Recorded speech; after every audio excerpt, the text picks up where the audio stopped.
జాగృతి కార్యకర్తలకు నాయకులకు అందరికీ కూడా హృదయపూర్వకంగా నా నమస్కారాలు తెలియజేస్తా ఉన్నాను.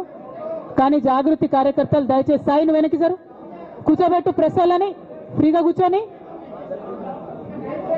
వెనక్కి జరు బిడ్డ. అజయ్ సీనా ఒక్క అడుగు వెనక్కేనా ప్లీజ్, కొద్దిగా వాళ్ళు ఫ్రీగా నిలబడండి. ప్రెస్ మిత్రులందరికీ కూడా ధన్యవాదాలు తెలియజేస్తా ఉన్నాను సమయం తీసుకొని ఈ పత్రికా సమావేశానికి వచ్చినందుకు. నిన్న మధ్యాహ్నం తర్వాత భారత రాష్ట్ర సమితి నుంచి ఒక ప్రకటన మీ అందరి ద్వారా నేను మీడియాలో చూడడం జరిగింది. మరి బీఆర్ఎస్ నుండి వచ్చినటువంటి ఈ ప్రకటనలో పార్టీ ఎమ్మెల్సీ శ్రీమతి కె కవిత ఇటీవలి కాలంలో ప్రవర్తిస్తున్న తీరుతెన్నులు, కొనసాగిస్తున్న పార్టీ వ్యతిరేక కార్యకలాపాలు బీఆర్ఎస్ పార్టీకి నష్టం కలిగించే రీతిలో ఉన్నందున పార్టీ అధిష్టానం ఈ విషయాన్ని తీవ్రంగా పరిగణిస్తున్నది. పార్టీ అధ్యక్షులు శ్రీ కె చంద్రశేఖరరావు గారు శ్రీమతి కె కవితను తక్షణం పార్టీ నుండి సస్పెండ్ చేస్తూ నిర్ణయం తీసుకున్నారని చెప్పి మరి నాకు ఒక ప్రకటన నిన్న టీవీల ద్వారా అందుకోవడం జరిగింది.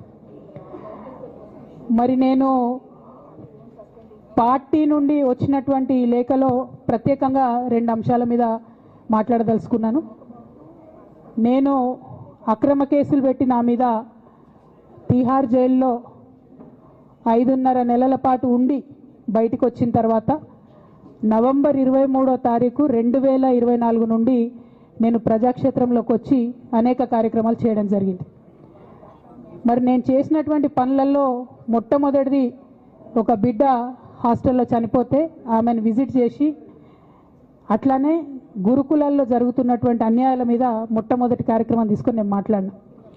ఆ తర్వాత బీసీలకు జరుగుతున్నటువంటి అన్యాయం, కాంగ్రెస్ పార్టీ మేనిఫెస్టోలో ఇచ్చినటువంటి 42% హామీ కోసము పెద్ద ఎత్తున నేను పనిచేయడం జరిగింది. అట్లానే మహిళలకు 2500 ఇవ్వాలని చెప్పి పోస్ట్ కార్డు ఉద్యమాన్ని నేను చేపట్టడం జరిగింది. పెద్దవాళ్లకు పెన్షన్లు పెంచాలని నేను ఉద్యమాలు చేయడం జరిగింది. తెలంగాణ తల్లి స్వరూపాన్ని మారిస్తే అట్లెట్లా మారుస్తారని రౌండ్ టేబుల్ సమావేశం పెట్టినాం. బనకచర్లు అక్కడ కడుతున్నారంటే దాని మీద రౌండ్ టేబుల్ సమావేశం పెట్టినాం. ఓవరాల్గా తెలంగాణ ప్రాజెక్టులు, అందుబాటులో ఉన్నటువంటి నీళ్లు, వీటన్నిటి మీద కూడా రౌండ్ టేబుల్ పెట్టినాం. భద్రాచలం దగ్గర 5 గ్రామాలు ముంపు సమస్య ఉంది, ఎవరు పట్టించుకుంటలేరంటే వాళ్ళని పిలిపించుకొని రౌండ్ టేబుల్ సమావేశం పెట్టి ప్రభుత్వం మీద ఒత్తిడి తీసుకొచ్చే కార్యక్రమం చేసినాం. ముఖ్యమంత్రి గారి సొంత జిల్లా మహబూబ్ నగర్లో భూ నిర్వాసితులకు అన్యాయం జరుగుతుందంటే నారాయణపేట నియోజకవర్గం వెళ్ళి వాళ్లకు మద్దతుగా మేము నిలబడి రావడం జరిగింది. అట్లానే 47 నియోజకవర్గాలలో బీఆర్ఎస్ కండువా బాజాప్తా కప్పుకొని, గులాబీ కండువా బాజాప్తా కప్పుకొని ఎక్కడికి పోతే అక్కడ రావుల చంద్రశేఖర్ రెడ్డి గారిని రిక్వెస్ట్ చేసి భవన్ నుంచి అక్కడ ఉండేటటువంటి బీఆర్ఎస్ నాయకులకు అఫీషియల్ కమ్యూనికేషన్ చేపించి ప్రతి ఒక్క బీఆర్ఎస్ నాయకులకు, కార్యకర్తలకు మాట్లాడి ఆయా పర్యటనలకు వెళ్ళినప్పుడు అందరినీ కలుపుకొని బాజాప్తా గులాబీ కండువా వేసుకొని 47 నియోజకవర్గాలు నవంబర్ 23, 2024 నుండి ఈ రోజు వరకు నేను పర్యటన చేసి అనేక ప్రజా సమస్యల మీద మాట్లాడడం జరిగింది.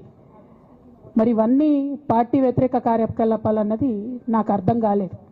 ఎట్లా వ్యతిరేక కార్యకలాపాలు అవుతాయన్నది కూడా ఒకసారి పార్టీ పెద్దలు పునరాలోచించుకోవాలని చెప్పి నేను రిక్వెస్ట్ చేస్తూ ఉన్నాను. అదేవిధంగా మరి బీసీల కోసం నేను పోరాటం చేస్తుంటే అట్లెట్లా మాట్లాడుతుంది, ఇట్లెట్లా మాట్లాడుతుంది, పార్టీకి వ్యతిరేకంగా మాట్లాడుతుంది. అరే, నేను కాంగ్రెస్ పెద్దల మీద ఒత్తిడి తీసుకొస్తుంటే బీసీలకు 42% అమలు చేయాలంటే ఏది పడితే అది చిల్వల్ పల్వల్గా నా మీద రాపించడం, ప్రచారం చేయడం, చాలా దారుణమైనటువంటి పనులు పార్టీలో ఉన్నటువంటి కొందరు పని కట్టుకొని, కత్తి కట్టుకొని నా మీద చేయడం జరిగింది. అట్లానే నేను ఒక మాట ఏమన్నా, సామాజిక తెలంగాణ సాధన కోసం నేను కట్టుబడి ఉన్నా అన్న. దానిలో తప్పేముంది? అసలు నాకు జన్మనిచ్చినటువంటి నా తండ్రి, ఈ ప్రాణాన్ని భిక్షగా ఇచ్చినటువంటి నా తండ్రి, ఆయన చిటికెన వేలు పట్టుకొని నేను ఓనమాలు నేర్చుకున్న ఉద్యమాలు ఎట్లా చేయాలని, ఆయన చిటికెల వేలు పట్టుకొని ప్రజలంటే ఏంది, ప్రజా సమస్యలు అంటే ఏంది, ఎందుకోసం దాని మీద గలమెత్తాలని చెప్పి నేను నేర్చుకున్నా. ఆ నాయకుడి స్ఫూర్తిగానే నేను సామాజిక తెలంగాణ మాట్లాడినా. భారతదేశం మొత్తంలో ఇన్ని రాష్ట్రాల్లో ముఖ్యమంత్రులు అయితే 75 ఏళ్ళ స్వతంత్ర భారతదేశం 79 ఏళ్ళు స్వతంత్ర భారతదేశంలో దళితులకి 3 ఎకరాల భూమి ఇస్తా అని చెప్పినటువంటి ఏకైక గొప్ప నాయకుడు కేసీఆర్ గారు.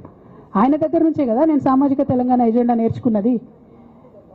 బీసీలకు ఎవరు వృత్తి పనిదారులు ఉంటే వాళ్ళకి చేయూతనిస్తా అని చెప్పినటువంటి ఏకైక ముఖ్యమంత్రి కేసీఆర్ గారు. చెప్పినట్టుగా డబ్బులు ఇచ్చిండు కూడా. ప్రతి కులాన్ని కాపాడుకునే ప్రయత్నం చేసిండు. అది కాదా సామాజిక తెలంగాణ? నేను మే 1 నాడు లేబర్ డే రోజు మాట్లాడితే దాన్ని చిలువలు పలువలు చేసి